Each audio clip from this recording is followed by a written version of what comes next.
Hi, நம்ம இப்போ மல்லிகைப்பூ எப்படி கட்டுறது அப்படின்றது பார்க்கலாம். 50 கிராம் இல்லைன்னா 100 கிராம் மல்லிகைப்பூ இது மாதிரி வாங்கிக்கோங்க.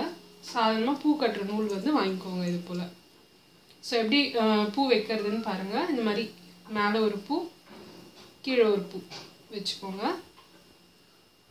அதை வந்து இது மாதிரி கட்டணும். கீழே எடுத்துகிட்டு வந்துட்டு மேலே நாட் போட்டதுக்கு ஃபிங்கர்ஸ் இதை மாதிரி யூஸ் பண்ணுங்கள். இதை போல் டைப் பண்ணிக்கோங்க. ஸோ இதே மாதிரி தான் நம்ம கண்டினியூ பண்ண போகிறோம். நான் உங்களுக்கு ஸ்லோவாக செஞ்சு காட்டுறேன். மேலே ஒன்று, கீழே ஒன்று பக்கத்தில் வச்சுக்கோங்க. அதுக்கப்புறம் அதை வந்து இதை மாதிரி கீழே சுற்றிக்கணும். கிட்ட டைட் பண்ணிக்கோங்க. அப்போ உங்களுக்கு நெருக்கமாக வரும்.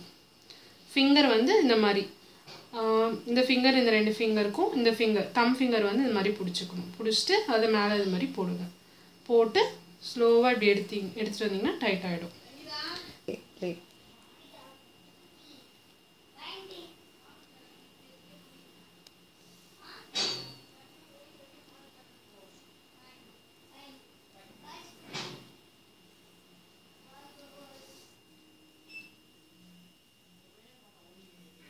ஸோ இதே மாதிரி அப்படியே கட்டிகிட்டே வாங்க பொறுமையாக.